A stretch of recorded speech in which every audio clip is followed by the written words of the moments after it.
Hello बच्चों, let's see the question. The question says consider sunlight incident on a pinhole of width 10 to the power 3 armstrong. The image of the pinhole seen on the screen shall be. तो इन्होंने कहा है कि एक sunlight है जो कि इस पिन होल पर गिर रही है और ये पिन होल है जिसकी विद है 10 की पावर 3 आर्मस्ट्रॉन्ग. तो इमेज जो स्क्रीन पर बनेगी थ्रू द पिन होल वो कैसी होगी यहाँ पर, ये हमें यहाँ पर बताना है. ऑप्शंस में कहा है कि it will be a sharp white ring, क्या रिंग के आकार में बनेगी. और इन्होंने कहा है कि different from its geometrical shape, क्या ज्योमेट्रिकल शेप में बनेगी इमेज. और ऑप्शन सी कहते हैं that a diffuse central spot that is white in colour will be form. और diffused central spot, central diffuse colour region उन्होंने कहा है यहाँ पर. तो यहाँ पर ऑप्शन डी में कहा है कलर रीजन के बारे में, around a sharp central white spot. तो ये हमारे चारों ऑप्शन है. तो हमें इमेज के बारे में यहाँ पर बात करनी है जो कि इस पिन होल से हमें दिखाई देगी स्क्रीन पर फॉर्म होती हुई. तो जो हमारा की कॉन्सेप्ट यहाँ पर यूज होगा, दैट की concept will be diffraction. Right, हमें यहाँ पर डिफ्रैक्शन के बारे में पता होना चाहिए. डिफ्रैक्शन होता है क्या? Diffraction is the bending of light around the corners. So वो सिंपल यहाँ पर डिफ्रैक्शन यूज होगा. अंदर जो हमें पता होना चाहिए that what is the wavelength for the visible light. So wavelength for the visible light we can say that lambda for visible region, या व्हाइट लाइट के लिए जो वेवलेंथ होती है वो हमारी कहाँ से कहाँ तक का होती है. तो दैट इज फ्रॉम 4000 आर्मस्ट्रॉन्ग से लेकर के टू 8000 आर्मस्ट्रॉन्ग, इतनी होती है.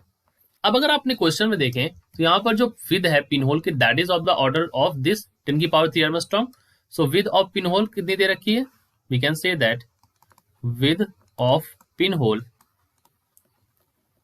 वो हमारी है यहाँ पर इज 10 की power 3 Armstrong.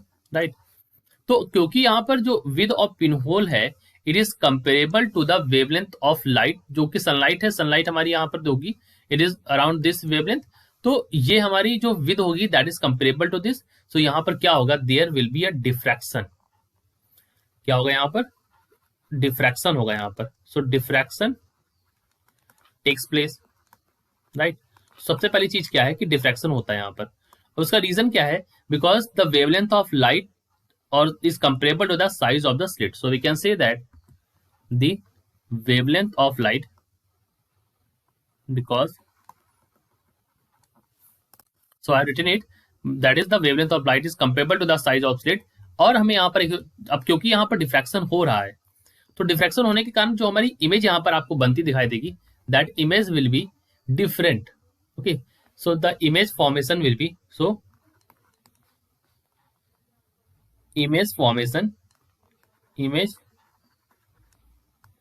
formed will be different from its geometrical image. जो यहाँ पर इमेज बनेगी that will be different from its geometrical image. ठीक है, अब फर्दर हम इसके बारे में बात करते हैं जो कि हम अगर अपने ऑप्शंस में देखें तो उन्होंने कहा है कि डिफ्यूजन होगा, लेकिन कैसा बनेगा? यहाँ पर सेंट्रल स्पॉट बनेगा जो कि व्हाइट कलर में होगा या कलर रीजन बनेगा. सो उसके बारे में अगर हम यहाँ पर बताएं आपको, देखिए क्या है कि अगर आप यहाँ पर ध्यान से देखें इसको यहाँ पर, तो यहाँ पर कई सारी लाइट है, डिफरेंट कलर्स ऑफ लाइट है and they are meeting at a centre. तो यहाँ पर जो स्पॉट मिलेगा that would be central white spot मिलेगा, लेकिन कलर रीजन क्या होगा? Because all the colours are meeting at the center. So we can say that, let me write it down. So the diffuse color region is due to the sunlight consist of all the colors. यहाँ पर क्योंकि diffraction हो रहा है तो हमें जो diffuse colour reason मिलेगा क्योंकि यहाँ पर जो सनलाइट होती है उसमें सारे कलर्स मौजूद होंगे. द रीजन इज दैट, देखिए सनलाइट की जो वेवलेंथ होती है उसको अप्रोक्सीमेटली हम बोलते हैं, but it is around, let me say it that it is around दी,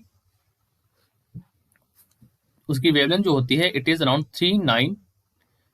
3900 इन 3900 से लेकर के 7800 आर्मस्ट्रॉन्ग के बीच में होती है. और अगर आपने विजिबल रीजन देखा है तो 4000 से लेकर के 8000 के बीच में होता है. यानी कि सनलाइट पे सारे कलर्स आते हैं. तो यहाँ पर कलर्ड रीजन हमें दिखाई देगा, डिफ्यूज कलर रीजन होगा, बिकॉज यहाँ पर डिफ्रैक्शन हो रहा है, इस वजह से डिफ्यूज कलर रीजन हमें यहाँ पर दिखाई देगा. और आगे फर्दर हमें ये भी पता करना है, देखिए यहाँ पर कि सेंट्रल व्हाइट स्पॉट क्यों मिलेगा. तो central white spot is due to all the wavelength, जितने भी कलर्स हैं हमारे, they are meeting at the center in the same phase after diffraction. Diffraction होने के बाद ये सारे सेम फेज में मिल रहे हैं. तो अगर हम अपने करेक्ट ऑप्शंस की बात करें तो ऑप्शन नंबर डी अगर आप देखें, सो ऑप्शन नंबर डी कह रहा है कि डिफ्यूज्ड कलर रीजन मिलेगा around a sharp central white spot. So option number D यहाँ पर सही हो गया. सिमिलरली ऑप्शन नंबर बी में भी यही बात कही गई यहाँ पर कि different from its geometrical image, यानी कि जो इमेज बनेगी that will be different from its geometrical image, right. Other options में अगर हम देखें तो ऑप्शन नंबर ए यहाँ पर गलत हो गया, इन्होंने कहा कि शार्प व्हाइट रिंग बनेगा, जो कि गलत हो गया। और ऑप्शन नंबर सी भी यहाँ पर गलत है, बिकॉज इन्होंने कहा कि diffuse central spot that is white in colour, तो ये भी यहाँ पर गलत हो गया। तो जो हमारी इमेज बनेगी that will be seen from the pin hole on the screen will be, तो करेक्ट ऑप्शन हो गया उसके लिए option number B, that is different from its geometrical image, and option number D, that will be diffuse color region around the central white spot, right? So I hope you understood it well. All the best.